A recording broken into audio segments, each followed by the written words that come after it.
یہ 20ویں صدی کا آغاز ہے۔ برصغیر کے مسلمان اپنی تاریخ کے بدترین دور سے گزر رہے ہیں۔ وہ دل شکستہ ہیں، پسماندہ ہیں اور جہالت کا شکار ہیں، اور سب سے بڑھ کر مخلص قیادت سے محروم ہیں۔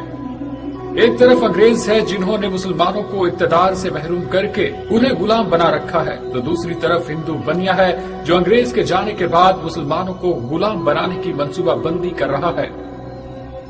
ایسے میں اللہ رب العزت کو مسلمانوں پر رحم آتا ہے، اور وہ ایک بااصول، نڈر اور مخلص شخص کو مسلمانوں کی رہنمائی کے لیے بھیجتا ہے۔ یہ بااصول، مخلص اور نڈر شخص محمد علی جناح تھے، جنہوں نے پورے ہندوستان میں پھیلے مسلمانوں کے ہجوم کو متحد کیا اور اپنی قوت ارادی کے بل پر ایک چومکھی جنگ لڑی۔ آپ نے بیک وقت انگریزوں، ہندوؤں اور اپنی خراب ہوتی ہوئی صحت کا مقابلہ کیا، اور یہ جنگ بالآخر 14 اگست 1947 کو مسلمانان ہند کی فتح پر ختم ہوئی اور پاکستان دنیا کے نقشے پر ابھر آیا۔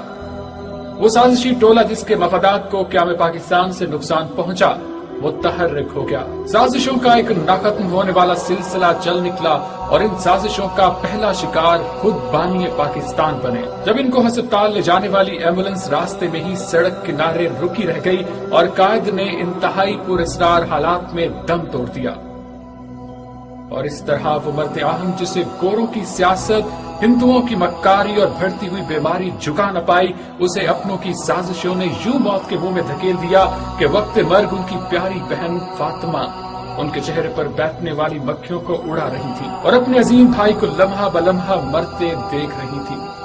سازشوں کا یہ سلسلہ یہی نہیں رکا۔ ملک کے پہلے وزیر اعظم کو ایک جلسہ عام کے دوران اس طرح گولی مار دی گئی کہ تمام ثبوت مٹانے کے لیے ان کے قاتل کو بھی قتل کر دیا گیا۔ حکومتیں دھڑا دھڑ گرنے لگیں، ایک کے بعد دوسرا اور پھر تیسرا حکمران آیا، اور پھر جمہوریت کی بساط ہی لپیٹتی گئی۔ جب ایک فوجی جنرل ایوب خان نے ملک میں مارشل لاء نافذ کر کے اقتدار پر قبضہ کر لیا، وہ دن اور آج کا دن اس طبقہ اشرافیہ نے اس اجالے کو روک رکھا ہے جس کا خواب محمد علی جناح نے دیکھا تھا۔ یہاں کے 16 کروڑ عوام آج بھی اس صبح کے منتظر ہیں جو 13 اگست کی رات کے بعد طلوع ہونا تھی، جس کا قافلہ 14 اگست کی صبح روانہ ہونا تھا، مگر راہ غبار میں ہی کہیں معدوم ہو گیا۔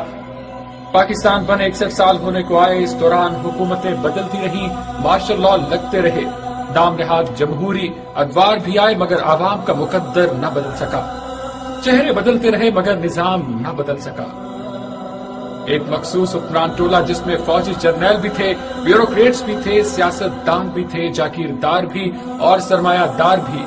یہ طبقات تو الگ الگ تھے مگر مفاد سب کا ایک تھا، اور وہ تھا قومی وسائل کو لوٹنا۔ عوام جو ملک کے حقیقی مالک ہیں ان کو اقتدار کے ایوانوں سے باہر رکھنا اور انہیں ان کے حقوق سے محروم رکھنا، اور اس مقصد کے حصول کے لیے وہ سب ایک تھے۔ اپنے اقتدار کو طول دینے کے لیے اقتدار کے ان پجاریوں نے قومی حمیت اور غیرت کا سودا کیا، ملک کو بڑی طاقتوں کے پاس گروی رکھا، ملک کے 2 ٹکڑے کیے۔ امن کے گہوارے اس ملک میں برائی، فرقہ واریت، دہشت گردی، انتہا پسندی، صوبائیت، لسانیت اور نسل پرستی کے زہریلے بیج بوئے۔ بھائی کو بھائی سے لڑایا، لوگوں کو تقسیم کر دیا، مہنگائی، بے روزگاری اور غربت کے افریت کو پال پوس کر اتنا جمع کر دیا کہ آج ایک طرف کروڑوں پاکستانی ایسے ہیں جو خط افلاس سے نیچے پڑے کر رہ رہے ہیں۔ 2 وقت کی روٹی غریب عوام پر تنگ کر دی گئی، تو دوسری طرف مٹھی بھر افراد جو خط افلاس سے اوپر براجمان سونے کا نوالا کھا رہے ہیں اور تمام ملکی وسائل پر قابض ہیں۔ 1947 سے پہلے ہماری آبروؤں کو اغیار سے خطرہ تھا، جبکہ آج اپنے ہی اپنے بھائیوں کی عزتوں کے در پہ ہیں۔ کل ہمیں دشمنوں سے جان کا خطرہ تھا، جبکہ آج بھائی ہی بھائی کا گلا کاٹ رہا ہے۔ ملک دہشت گردی کی آگ میں جل رہا ہے، کچھ دھماکوں نے قوم کو نفسیاتی مریض بنا دیا ہے، امن کی فاختائیں عرصہ ہوا اڑ چکی ہیں۔ آج 61 سال بعد ہم وہیں کھڑے ہیں جہاں 1947 سے پہلے تھے، اسی طرح مایوس، اسی طرح قیادت سے محروم اور کسی معجزے کے منتظر۔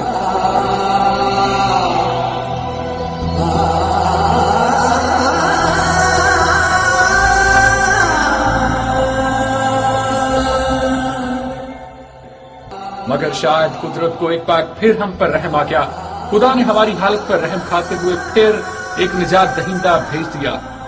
یہ نجات دہندہ محمد علی جناح کی طرح نڈر اور مخلص ہے.